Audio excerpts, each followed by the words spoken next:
Desde siempre, el ser humano ha consumido toda clase de drogas, bien para curarse o por mero placer.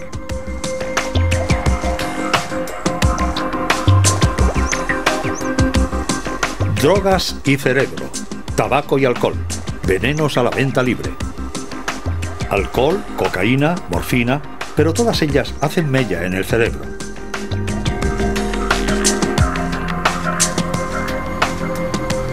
En la actualidad, la biología es capaz de explicar sus efectos en nuestras mentes y el estudio de las drogas permite a la ciencia una mejor comprensión del funcionamiento del cerebro.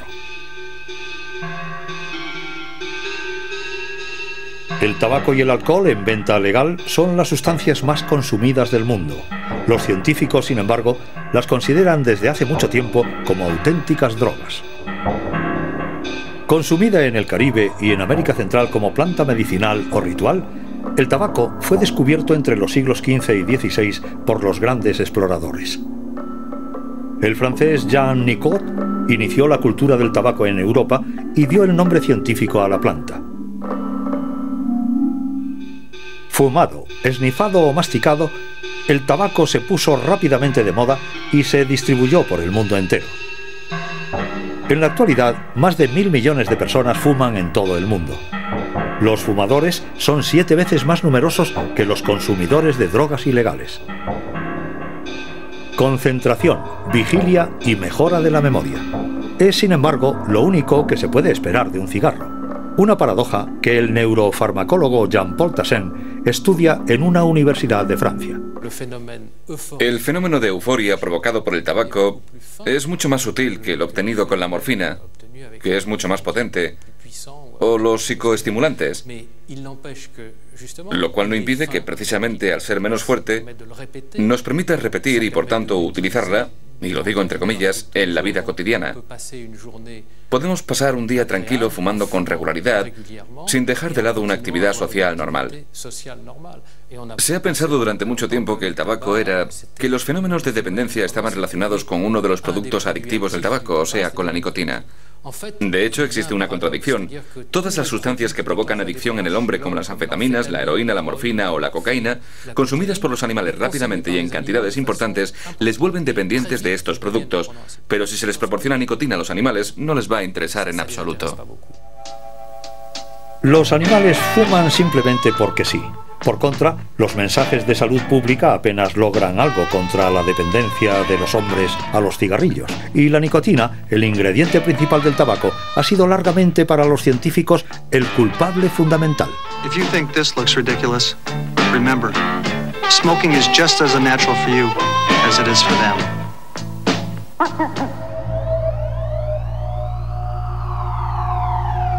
Sin las ratas y los ratones, jamás hubiéramos podido estudiar los efectos de las drogas. Comparten un gran número de sus genes con nosotros y las drogas desencadenan las mismas tempestades en sus cerebros. De hecho, la humanidad entera tiene una deuda moral con estos pequeños animales. Podemos drogar a las ratas, manipular sus genes e incluso diseccionarlas. Es la triste, pero necesaria labor diaria de los laboratorios que comparan el estado de estas ratas con las ratas controladas o normales. En su laboratorio de Burdeos, santo y seña en el estudio de las drogas, Martín Cadot estudia el comportamiento de las ratas frente a la nicotina. Es cierto que la nicotina es una droga de abuso, contradictoria, pues de hecho posee propiedades adictivas extremadamente importantes, y esto sin tener en cuenta sus propiedades psicotrópicas tan poderosas. Digamos, por otra parte, que la nicotina no provoca cambios en el estado de la conciencia, contrariamente a lo que sucede con el alcohol, la cocaína o la heroína. El hecho de fumar, de consumir tabaco, aumenta la capacidad de concentración, la capacidad de reflexión y el nivel de alerta. Estas son las propiedades estimulantes del tabaco, pero al lado de ellas posee también propiedades calmantes en el sentido de que el hecho de fumar, y esto es una experiencia subjetiva vivida por el fumador, reduce el estrés. Mucha gente fuma precisamente en situaciones estresantes, así que es aquí donde encontramos los dos aspectos del efecto de la nicotina como algo en absoluto antinómico. Se da en muchas sustancias consumidas por el hombre. El alcohol, por ejemplo, puede tener efectos estimulantes y al mismo tiempo calmantes.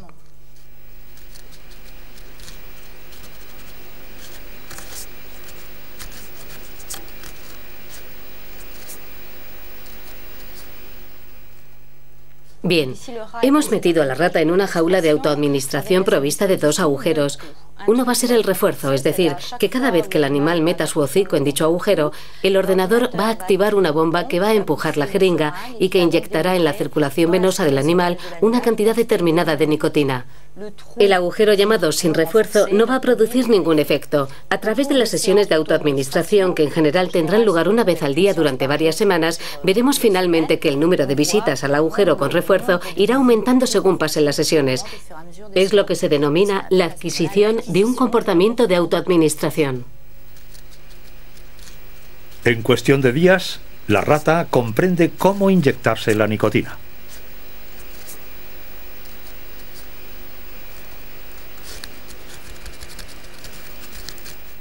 Por debajo de una determinada dosis, el animal no percibe la nicotina y no se autoadministra la droga, pero por encima de esa cantidad, la dosis se vuelve perceptible.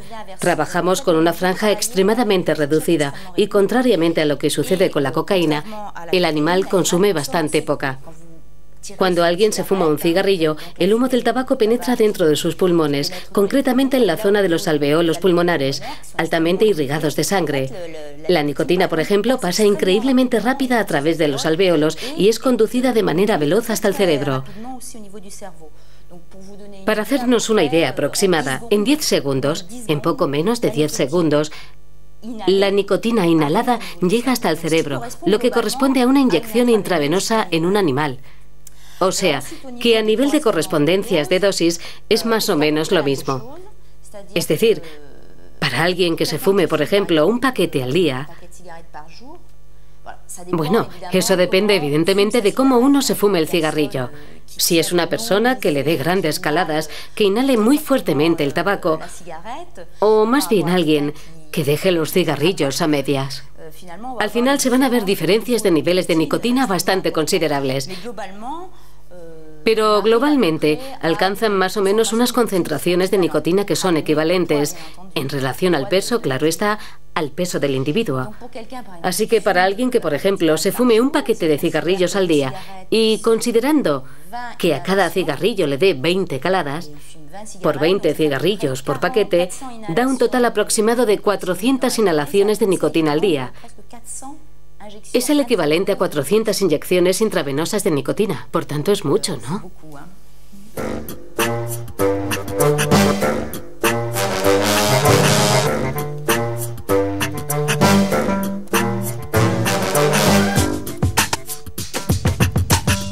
Para actuar, la nicotina, vista aquí bajo su forma cristalizada, como todas las drogas, piratea el sistema de comunicación del cerebro.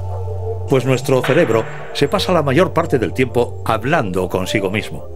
Su buen funcionamiento se basa en el diálogo incesante entre nuestros 100 millones de células nerviosas, las neuronas. Para hacer circular la información, las neuronas envían mensajeros químicos denominados neurotransmisores. Bien sea el dolor, el placer o el ritmo en el intercambio de información, los neurotransmisores regulan un equilibrio sutil y complejo del que depende el conjunto de las funciones de nuestro organismo. Entre cada neurona existe un pequeño espacio en el que reina una intensa actividad. Es aquí, en la sinapsis, en donde actúan los neurotransmisores. Para hacer circular la información de una neurona a otra, se dirigen a sus receptores correspondientes.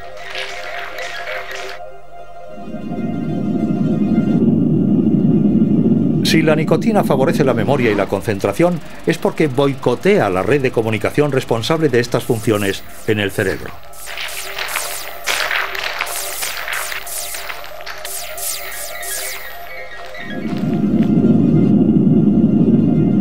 Es la red de la acetilcolina, ACH. Además, sus receptores se llaman receptores nicotínicos. Pero la nicotina es mucho más potente que la acetilcolina. Provoca la liberación de otro neurotransmisor, la dopamina, una molécula en la que radica la sensación de placer que proporcionan todas las drogas.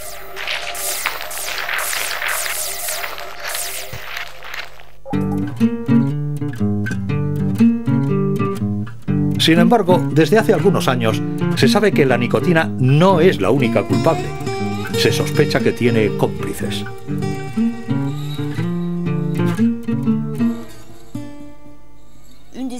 Una de las hipótesis que estamos probando aquí, en el laboratorio, es efectivamente saber si en el tabaco puede haber otras sustancias que favorezcan precisamente la propiedad adictiva de la nicotina.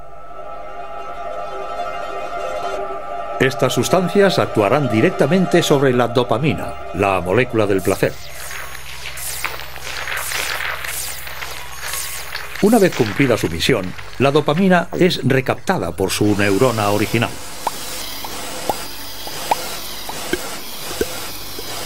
En este momento, una molécula es la encargada de destruirla. Se trata de la monoamina oxidasa, o MAO.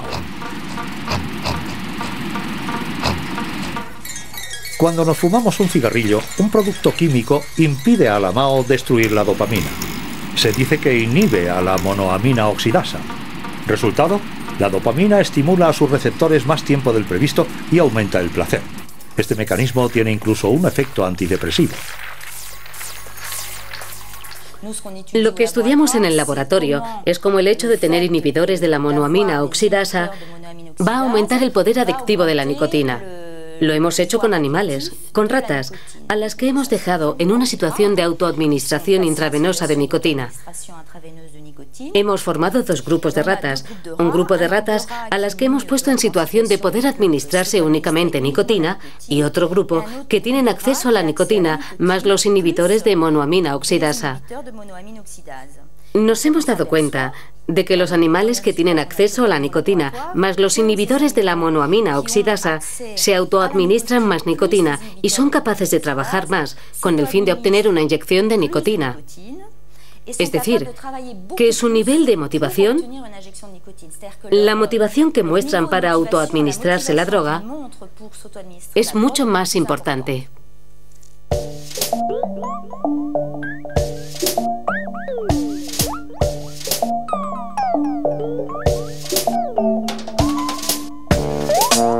Conclusión del experimento.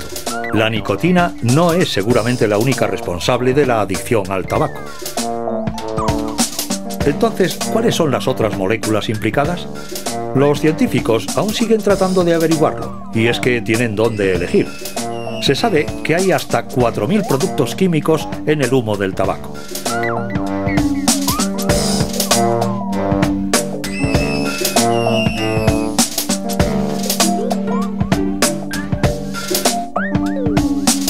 Si algunos tienen que ver con la adicción, unos 60 de ellos son tóxicos y cancerígenos.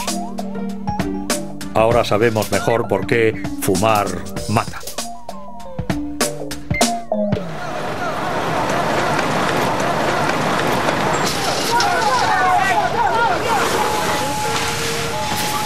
Desde cáncer a enfermedades cardiovasculares. Hoy día, unos 5 millones de personas mueren al año en el mundo a causa del tabaco.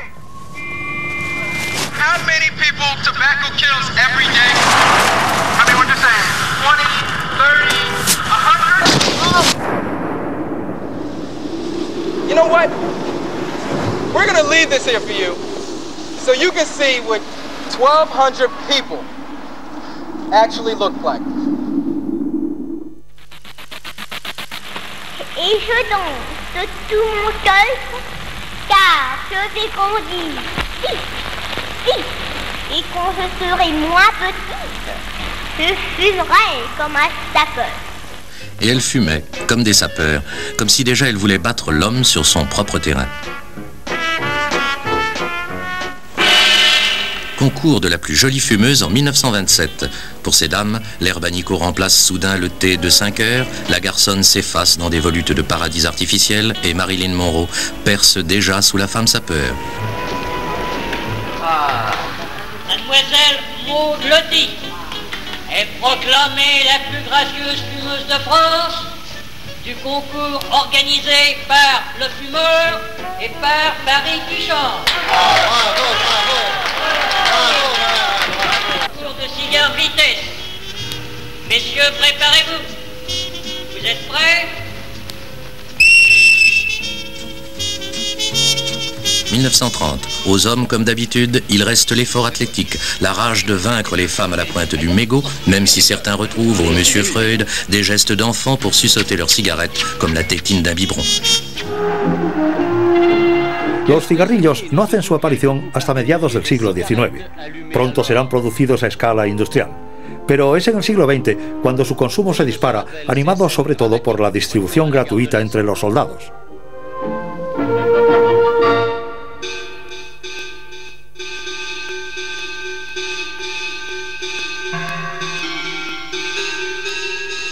En la actualidad, las industrias tabaqueras fabrican 5 billones con B de cigarrillos al año.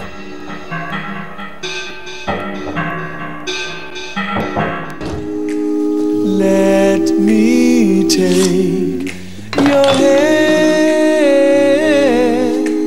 try to understand. I will always care. Campañas impactantes, aumento del precio, prohibición de fumar en lugares públicos. El consumo de tabaco está bajando en los países desarrollados, pero los que viven de los cigarrillos no corren el riesgo de caer en la quiebra. En los países pobres, la mitad de sus habitantes son fumadores.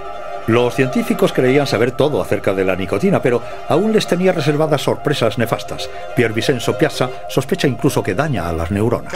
Cuando se deja de fumar, uno de los efectos fundamentales del mono son las perturbaciones de la memoria y alteraciones cognitivas importantes. La cuestión es saber por qué ocurre eso. Se ha descubierto que hay 2 zonas específicas en el cerebro en las que hay una gran regeneración de neuronas. Existen unas neuronas que son regeneradas de una manera continua en una región del cerebro que se llama hipocampo. Estas nuevas neuronas parecen ser importantes para la memoria. Hemos tratado de averiguar cuáles eran los efectos de la nicotina sobre estas neuronas, sobre estas neuronas inmaduras, sobre estas neuronas bebé, pero en un cerebro adulto, y que son necesarias para ciertos procesos cognitivos. Y hemos visto que la nicotina tiene unos considerables efectos negativos sobre las neuronas. Han reducido su producción a un 50% aproximadamente. O bien mata o bien bloquea la producción de nuevas neuronas en esta zona del cerebro, en un 50%. Todavía nadie sabe si estos daños son irreversibles. Hay unos lazos aún más fuertes entre la nicotina y la memoria. Gran conocedor de la acción de la nicotina, Hervé Allen no es, sin embargo, un experto del tabaco, sino un especialista en la enfermedad de Alzheimer. La enfermedad de Alzheimer es hace tiempo se decía, un acto degenerativo de las neuronas.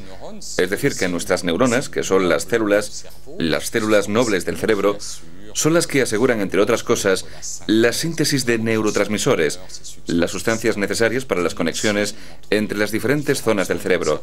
Son células degenerativas que mueren.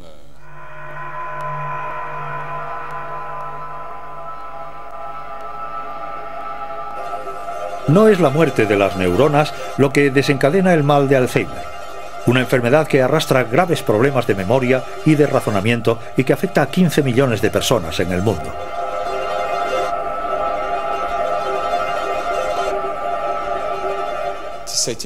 Fue un gran descubrimiento saber que eran las neuronas del hipocampo las que sufrían las primeras, pues el hipocampo es un poco como el disco duro de nuestra memoria. Es ahí donde la información, los recuerdos, empiezan a ser almacenados. Y una vez que el hipocampo hace su trabajo, la memoria a largo plazo va a estar como en una biblioteca localizada en diferentes áreas del córtex.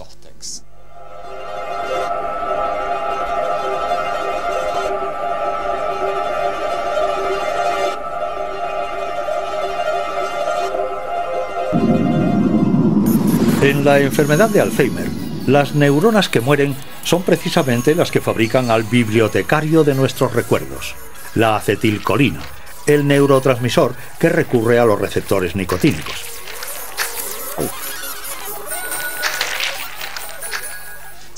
Estos receptores nicotínicos intervienen en el proceso de la memorización, intervienen en nuestra capacidad de mantener la atención. Cuando vemos la televisión o charlamos con alguien, escuchamos. Es necesario escuchar para seguir la conversación. Pues bien, esta posibilidad de escuchar lo que nos cuenta otro o ver lo que hace otro es lo que se denomina atención. Y la atención está altamente condicionada por el buen funcionamiento de los receptores nicotínicos. No se trata solamente, al estimular estos receptores nicotínicos, de mejorar el funcionamiento de la memoria, de nuestra atención, sino al mismo tiempo, y eso hay que probarlo en el hombre, de quizá disminuir e incluso detener la toxicidad de uno de los enemigos número uno del hombre, el Alzheimer. Vean cómo hemos pasado por el tabaco, por la nicotina. Es ya viejo el descubrimiento de la nicotina, de los receptores nicotínicos, hasta llegar a la neurobiología más contemporánea. Todos los grandes equipos del mundo trabajan en lo que acabo de decir, o sea, en cómo se explica que estimulando un receptor podamos jugar con la vida o la muerte de unas células o con la toxicidad de ciertos productos.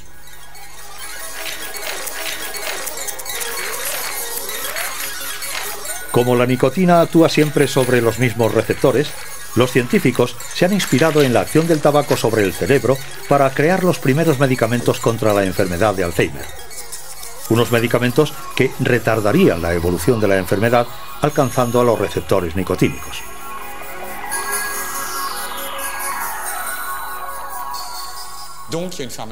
Así que hay una farmacología de los receptores nicotínicos que responde a la misma estrategia o a la misma hipótesis de este déficit en el funcionamiento de la acetilcolina en el cerebro.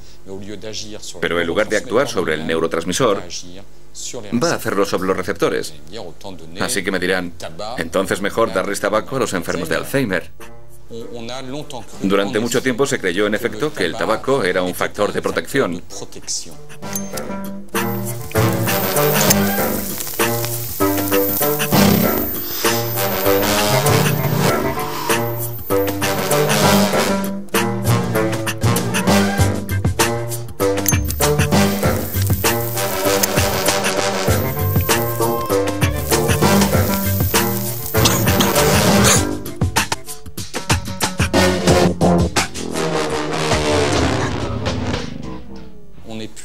Ya nadie acepta la hipótesis del tabaco como protector, simplemente porque el tabaco puede ser incluso un factor de deterioro intelectual.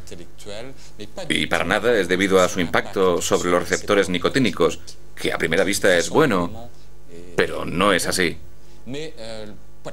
Al mismo tiempo, el tabaco degrada también la vascularización. El Alzheimer hace más frágiles los vasos sanguíneos. Es por esto, y resumo, por lo que los primeros estudios decían que el tabaco podía prevenir contra la enfermedad de Alzheimer. Todo esto ha sido echado por tierra a causa de este efecto nefasto y deletéreo del tabaco sobre los vasos sanguíneos del cerebro. Por tanto, hoy la tendencia, y es el mensaje que hay que transmitir, es que el tabaco ahora, en la actualidad, es considerado todo lo contrario, es un factor de riesgo a la hora de padecer Alzheimer. Vasos sanguíneos más frágiles en el cerebro, adicción, componentes tóxicos, deterioro de las neuronas. No hay duda, el tabaco no es el mejor amigo del cerebro y es aún más nocivo.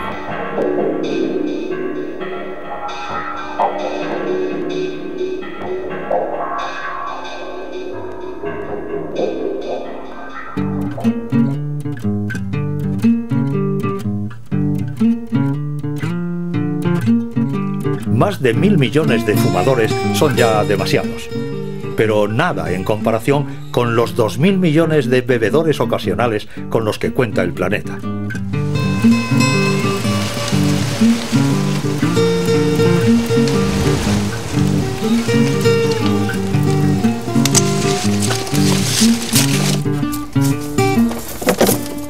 A la venta en la mayor parte de los países del mundo, el alcohol puede ser obtenido por la fermentación de frutas o cereales ricos en azúcar o por destilación.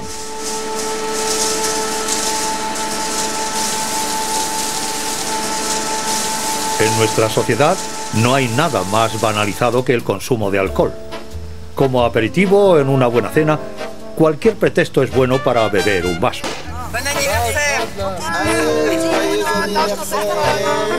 Las palabras alcohol y droga son raramente asociadas, sobre todo en Francia, donde un 20% de la población abusa de la bebida.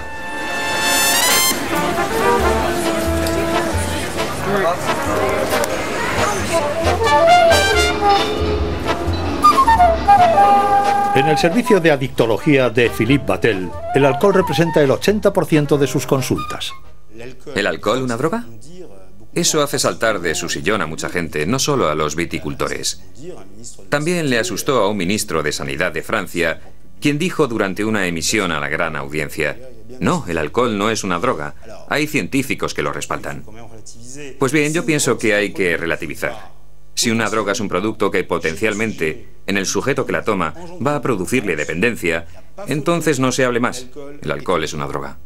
Excusez-moi, est-ce que vous buvez plus de 3 verres d'alcool par jour? Moi, non. Non? T'es sûr?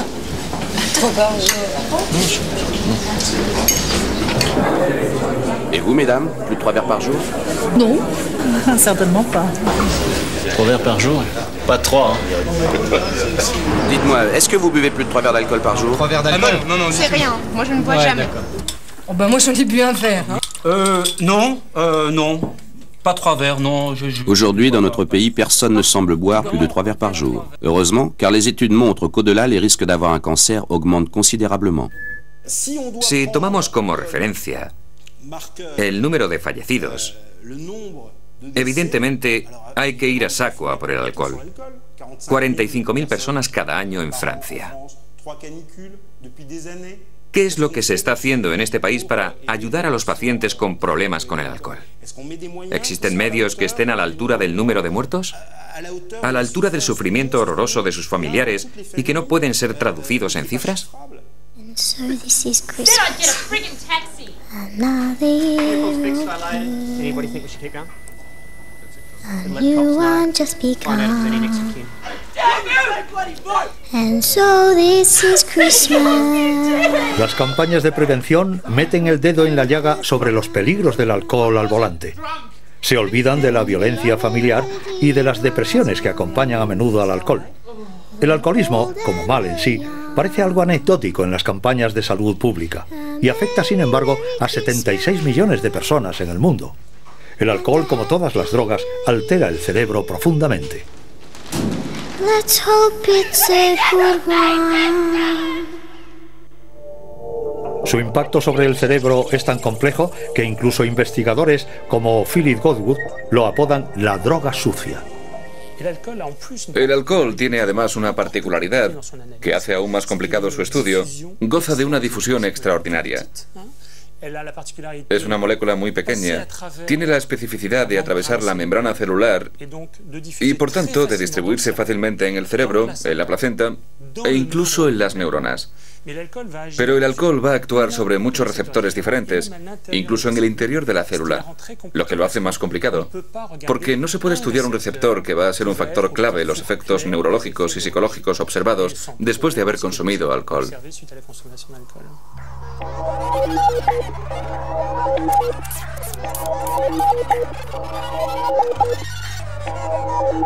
La mayor parte de las drogas concentran su acción en un tipo concreto de receptores. El principal ingrediente del alcohol, el etanol, golpea casi todo el sistema. Afecta a la red de la acetilcolina, de la dopamina, del glutamato y, sobre todo, al GABA. En el cerebro de un abstemio, el GABA actúa como el gran ralentizador de la actividad de las neuronas. Alcanzando a los receptores del GABA, el etanol exagera la ralentización cerebral.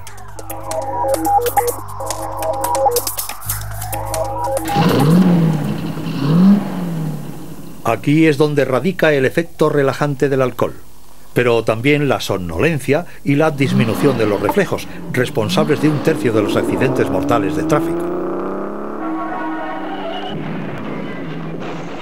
La repetición de la actividad alcohólica va a provocar unos efectos de adaptación. El organismo tiene una filosofía en la vida, la homeostasis. Es un término un tanto extraño, pero explica algo muy sencillo: el retorno a un estado de equilibrio. No hay nadie más conservador que el cerebro y el conjunto de los órganos humanos. Cuando alguien viene a modificar su dinamismo, sistemáticamente va a intentar buscar un nivel más adaptado a su modo de funcionamiento habitual. Como el alcohol estimula constantemente al GABA, que es un freno, un neuromodulador, entonces ¿qué va a hacer el organismo para luchar contra esta inhibición? Porque el cerebro tiene necesidad de funcionar, debe funcionar a diario. Al despertarnos, al levantarnos a desayunar, al ir al trabajo para ganarnos la vida, el organismo va a desestabilizar a los receptores GABA. ¿Esto qué quiere decir? Quiere decir simplemente que va a tener menos receptores el GABA con el fin de evitar que le frenen demasiado. Este tipo de adaptaciones acaba por anclar el alcoholismo en las neuronas. El cerebro está obligado a inventar un nuevo estado de equilibrio. Cuando un alcohólico deja de beber, el ya precario equilibrio de su cerebro se derrumba. Es lo que crea el síndrome de abstinencia. Esto se manifiesta por las mañanas en un nerviosismo, en unos temblores algo perceptibles en las extremidades, por una confusión ansiosa, a veces una pequeña obnubilación y luego sudores, taquicardia, o sea que el corazón late más deprisa, y una hipertensión arterial. Si no se tratan estos síntomas, y por regla general son tratados por el sujeto adicto al alcohol, precisamente con más alcohol para disminuirlos, pues bien, a lo largo del día, a veces por la mañana, y de una manera extremadamente rápida y fulgurante, va a desarrollarse un gran síndrome de abstinencia con temblores en todo el cuerpo. En el plan psíquico, la obnubilación va a dar lugar a una verdadera confusión, junto a elementos delirantes que están ligados a una percepción errónea. Es decir, que hace que el sujeto interprete bajo su campo visual objetos de los cuales construirá una imagen propia. Un ejemplo, y se ve muy bien en la literatura y en el cine, es que en su delirium tremens va a interpretar una zapatilla como una rata. Va a ver miles de ratas, invadiendo gradualmente su campo visual, lo que es algo extremadamente angustioso.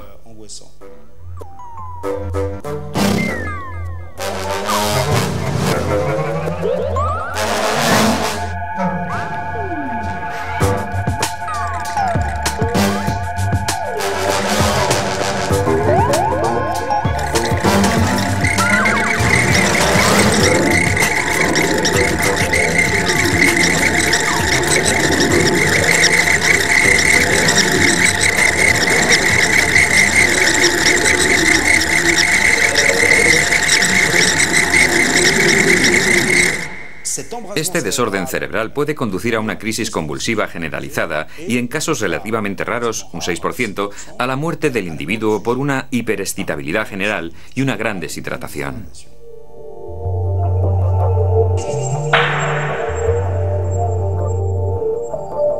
Por un mecanismo aún poco conocido, el alcohol provoca una liberación de dopamina en una pequeña región del cerebro que regula las sensaciones de placer, el núcleo accumbens, un proceso común en todas las drogas y que juega un rol crucial en la instalación de la dependencia.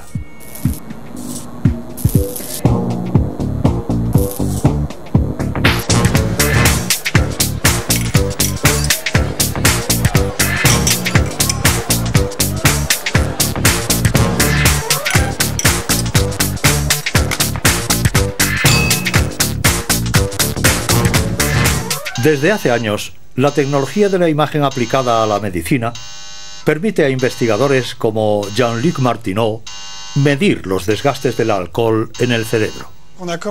Hemos empezado a estudiar a pacientes que vienen consumiendo alcohol con regularidad desde hace unos 15 años.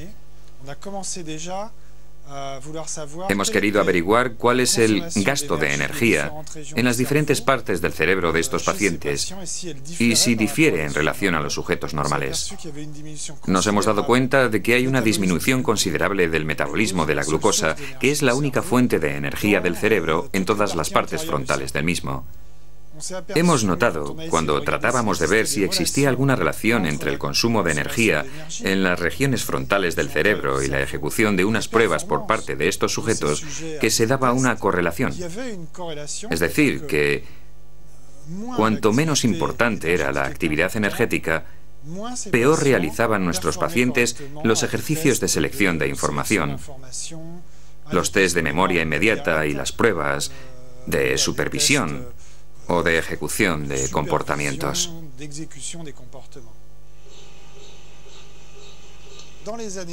En los años siguientes hemos querido saber si detrás de estas alteraciones funcionales existían modificaciones en la estructura misma del cerebro.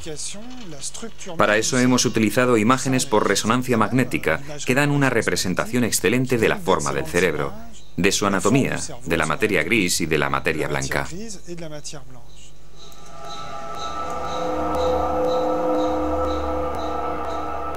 Lo de materia gris no es más que una expresión. Designa al conjunto de los cuerpos de neuronas, es decir, los núcleos. En cuanto a la materia blanca, constituye el cableado de estas neuronas, la red por la que transita la información en el cerebro.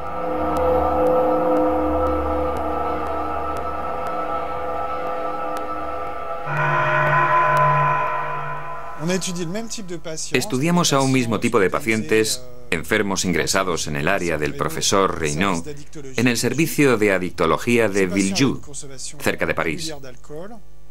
Estas personas realizaban un consumo regular de alcohol, solicitaban desengancharse de la bebida, pero no mostraban ningún rasgo serio, ningún otro signo de sufrimiento corporal. Estos individuos, según las resonancias y los datos obtenidos con programas de ordenador diseñados para cuantificar la materia gris y la materia blanca, tenían una disminución de materia gris bastante acentuada en las regiones anteriores del cerebro, en las regiones frontales, es decir, en la parte delantera del cerebro, y en las regiones frontales medianas, o sea, entre los dos hemisferios. La novedad en estos últimos años es que las técnicas de análisis de imágenes muestran que hasta en casos de consumo moderado se pueden detectar anomalías, no solamente en su funcionamiento, sino también en la estructura y ultraestructura misma del cerebro. Lo que estas imágenes muestran es que altas dosis de alcohol atrofian el cerebro. Las alteraciones más graves que constatan los investigadores se ven a simple vista en algunos alcohólicos.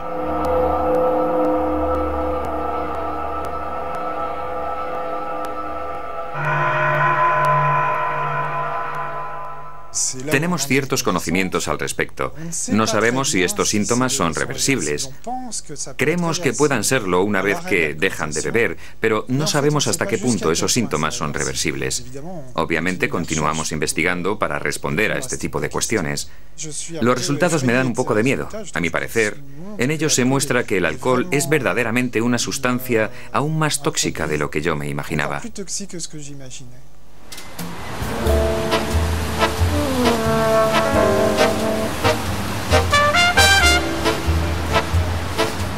Desde hace tiempo, los especialistas en el alcohol tratan de identificar los factores de vulnerabilidad al alcoholismo. Y es la genética la que comienza a aportar las verdaderas respuestas.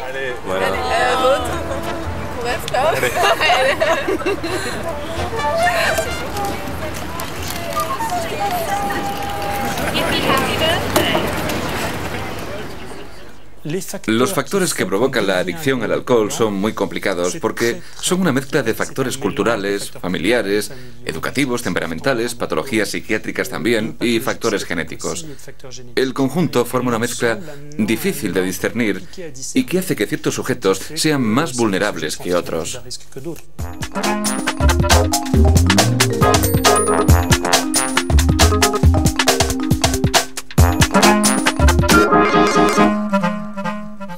Hemos empezado a dar ya con un factor genético. No somos todos iguales de partida. En Francia, entre un 2 y un 5% de la población, una mínima parte, No puede eliminar la molécula del alcohol de su cuerpo debido a su herencia genética, algo que por otra parte no es tan malo. Pero sí, en todo caso son incapaces de eliminar el etanol, lo cual va a provocar que el metabolito del alcohol, la primera sustancia consecuencia de la degradación del alcohol, se acumule rápidamente en la sangre. Dicho metabolito es algo extremadamente desagradable de soportar. Las sensaciones de enrojecimiento y palidez al mismo tiempo, náuseas, a veces vómitos, malestar, que van a hacer que el mínimo consumo de alcohol se convierta en un cataclismo.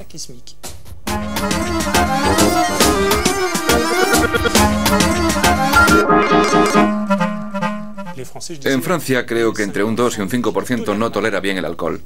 En el caso de los orientales, en países como Corea o Japón, es más de un 40% de su población la que padece intolerancia al alcohol. El hecho de tener tan alto índice de no tolerancia al alcohol lleva consigo, por supuesto, una reducción en el riesgo de alcoholemia o alcoholismo.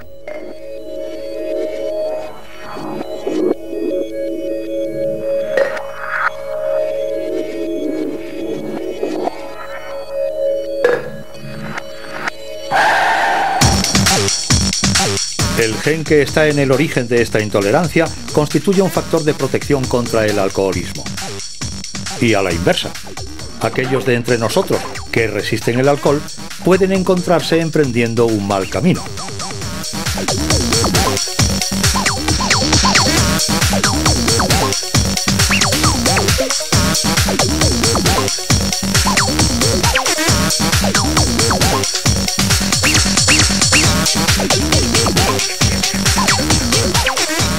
La tónica general mundial es la de reducir el consumo de alcohol, pero los jóvenes, en particular las mujeres, beben cada vez más y a edades más tempranas, una precocidad que las hace más vulnerables al alcoholismo. Si tomas 3, 4 o 5 cervezas y al final ves que no pierdes el conocimiento, o aún más, que mantienes un cierto control de ti mismo, que todavía tienes una gran coordinación motriz, te da la sensación de que no estás tan borracho como tus amigos que han bebido más o menos lo mismo que tú. ¿Y eso qué quiere decir? ¿Se te sube el ego? Yo soporto bien el alcohol, pero uno no se da cuenta de que corre el riesgo de ser alcohólico. Para establecer la importancia del bagaje genético en el origen del alcoholismo, algunos científicos han llevado a cabo estudios a gran escala con hermanos gemelos y niños adoptados. Investigaciones que permiten discernir el peso de la genética y el de la historia familiar.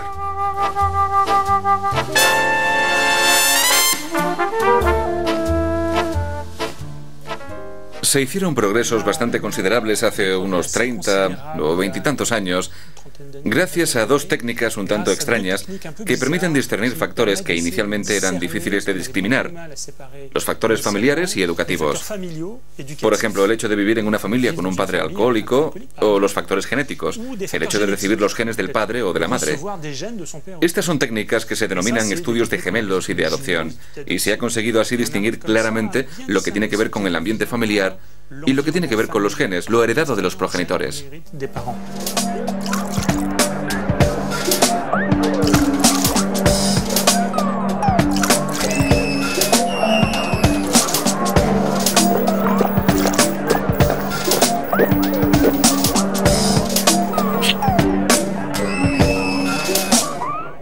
En el estudio de los gemelos en todo el mundo, y de esto hace ya digamos una veintena de años, se estudió a más de 10.000 gemelos de todo tipo de naciones.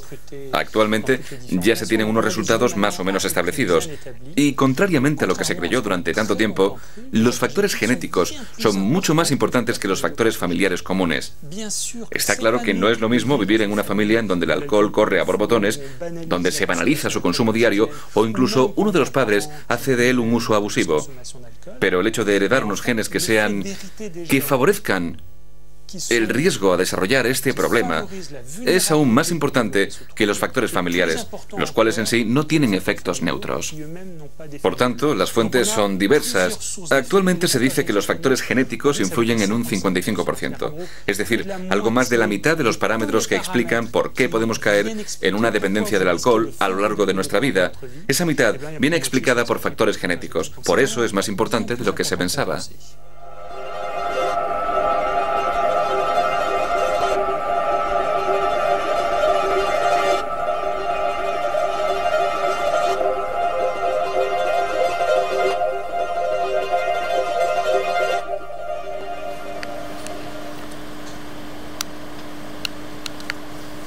Los genetistas han renunciado a buscar el gen del alcoholismo.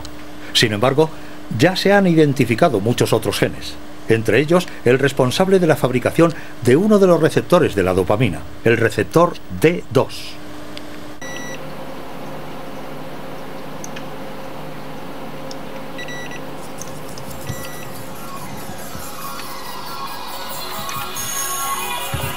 Todo el mundo tiene este gen en sus cromosomas, pero puede presentarse bajo formas diferentes denominadas alelas.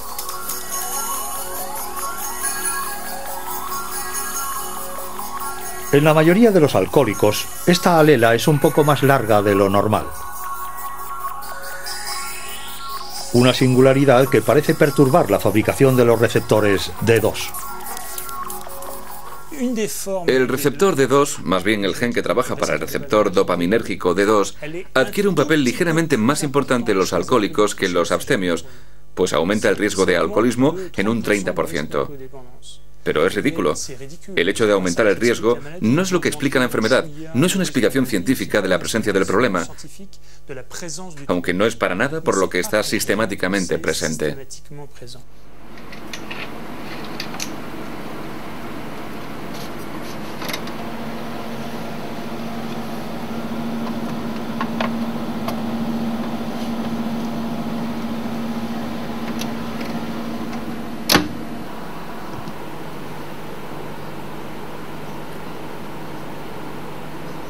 Encontramos la misma anomalía en los consumidores de cocaína y de heroína.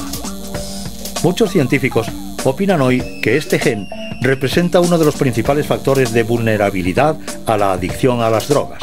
Pero existen otras anomalías y los genes no pueden explicar todo. He realizado bastantes estudios de genética y cada vez que encontraba un factor de vulnerabilidad, comprobaba que yo también lo poseía. Tengo la alela S del transportador de serotonina que predispone al riesgo de suicidio. Tengo la alela A1 que predispone al alcoholismo.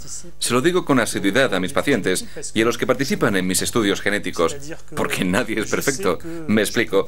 Sé que quizá puedo ser más vulnerable que otros, pero como mucha gente que es consciente de su vulnerabilidad, le presto más atención a ello. Aunque, bueno, prevenir a un suicida no estaría fácil. Si estoy deprimido, pues voy al psiquiatra. No resulta fácil como psiquiatra que soy, pero a veces damos con ello más adelante.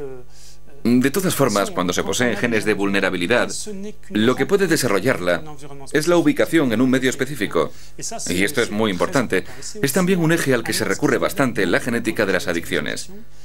Hay que tratar de explicar, cuando se posee un gen de vulnerabilidad, que hay que encontrar en qué tipo de acontecimientos, en qué momento, en qué circunstancias, puede salir a flote la patología.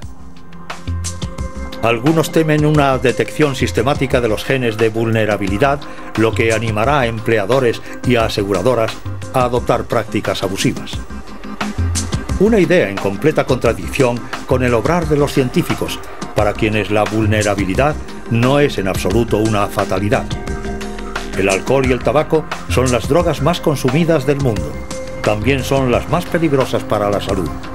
Los científicos evalúan ahora en su justa medida la extraordinaria complejidad de su acción en el cerebro. Largamente negado por la colectividad, ahora sí son consideradas drogas con todas las de la ley.